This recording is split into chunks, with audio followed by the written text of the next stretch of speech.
अरे जेठ जी, अब आए हैं तो जा क्यों रहे हैं आप? आइए ना, बैठिए। वो मैं बस छोटे से मिलने आया था। कहाँ है छोटा? अरे वो तो ऑफिस गए हैं। ऑफिस? पर आज तो संडे है। संडे को कौन सा ऑफिस है उसका?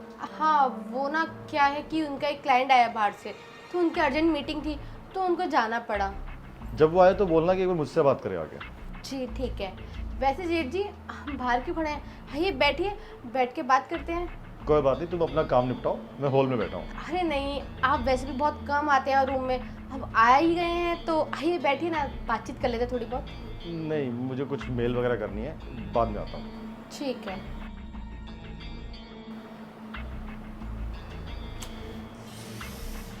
अरे जेठ जी, कितने भोले हैं ना आप।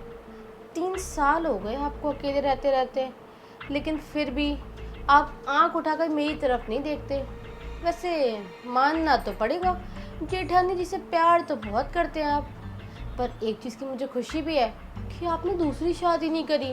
अगर आप दूसरी शादी कर लेते ना, तो देखो, देवरानी जेठानी में तो वैसे भी नहीं बनती, फिर और लड़ाइयाँ होती घर में। इससे अच्छा है कि मैं हूँ, आप मुझसे काम चला लीजिए। लेकिन आप देखें मेरी तरफ तब ना, मैं कितना सोचती हूँ कि आप मेरे पास आएँ, मेरी बातों को समझें, मेरी फीलिंग को समझें। लेकिन आप हैं कि बस आंखें उठा के देखी और चले गए, पास तक नहीं आते मेरे। बोला बैठ के बातचीत कर ले, वो भी नहीं की। कोई बात नहीं जेठ जी, मैं तो हूँ ना, मैं पूरी कोशिश करूँगी आपको अपना बनाने की।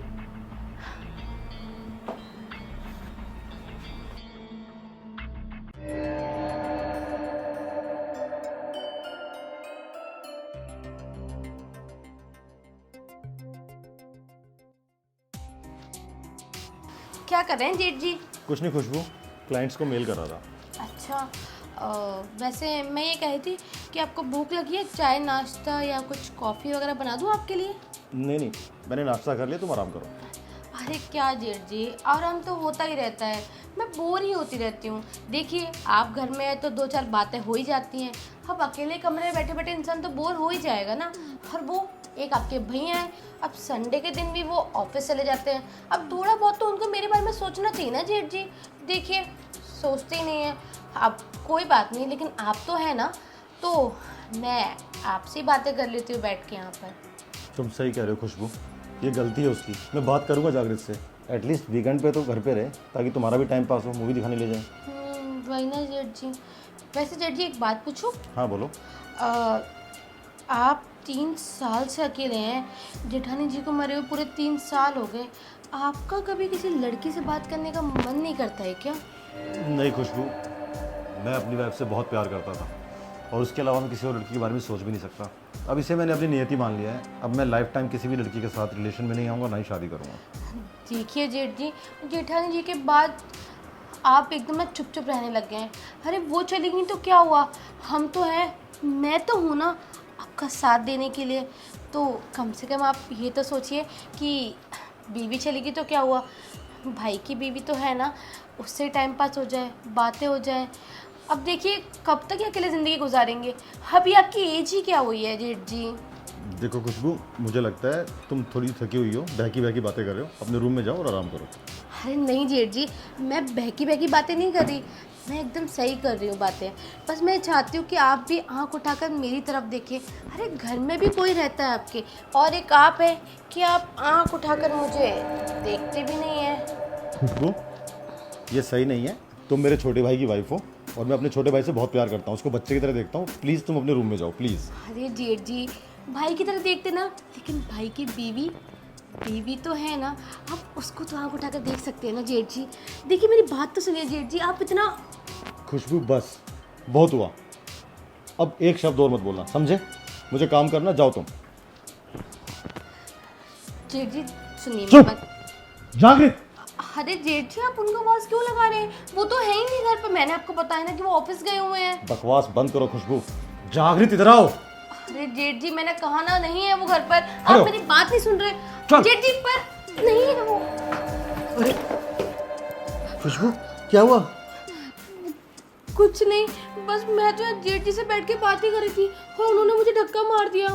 भैया, ये खुशबू क्या कह रही है? बकवास बंद करो तुम दोनों।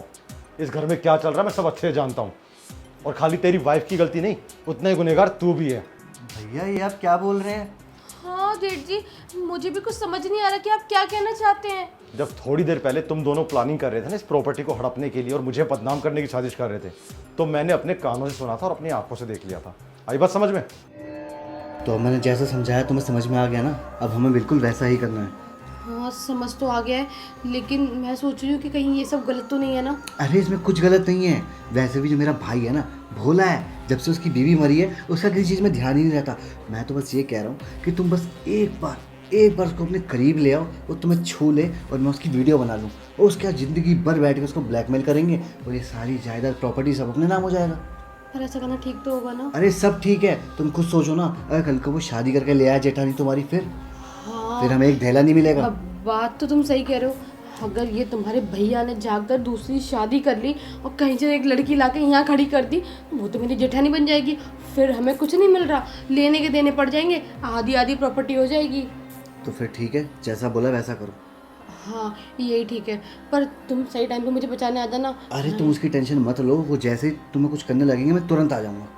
ठीक है तो एक काम करते हैं, अपना अपना काम करते हैं। ठीक है चलो, चलता हूँ मैं। अरे शर्म आनी चाहिए तुम्हें। क्या कुछ नहीं किया मैंने तेरे लिए। मम्मी पापा बहुत पहले जा चुके थे, उसके बाद मैंने तुझे बच्चे की तरह पाला, तेरी पढ़ाई लिखाई प्रॉपर करवाई, और जब तुझे बिजनेस करना था अपने पैसे देके मैंने बिजनेस चालू करवाया, सही टाइम पे तेरी शादी करवाई, और तू उसका ये बदला ले रहा मुझसे।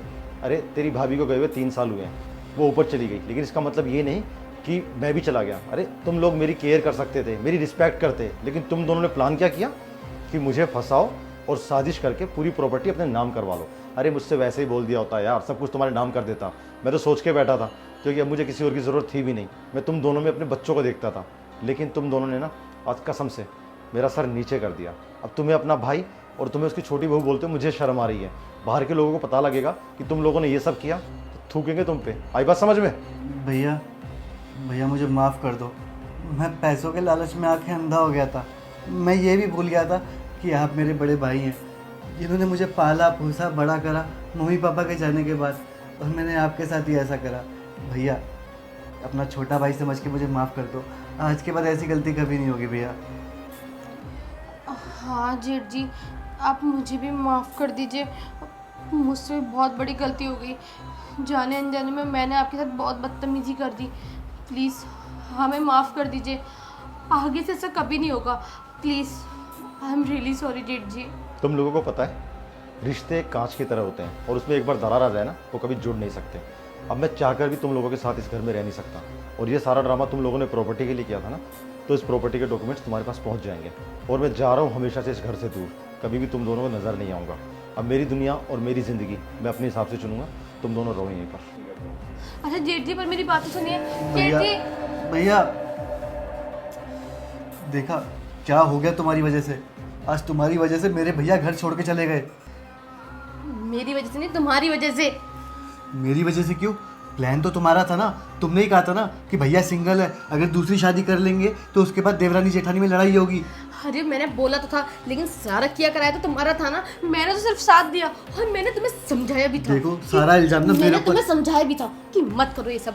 अरे जेठ जी बहुत भोले हैं, जेठानी जी चली गई हैं, उसके बाद वो कभी शादी नहीं करेंगे, लेकिन नहीं, तुम्हें वो सब करना था, और ये प्रॉपर्टी चाहिए थी ना। अब वो चले गए घर से बाहर, अब सोचो मोहल्ले वालों को पता चल गया तो वो क्या करेंगे? अरे सच में थूकेंगे हमारे ऊपर।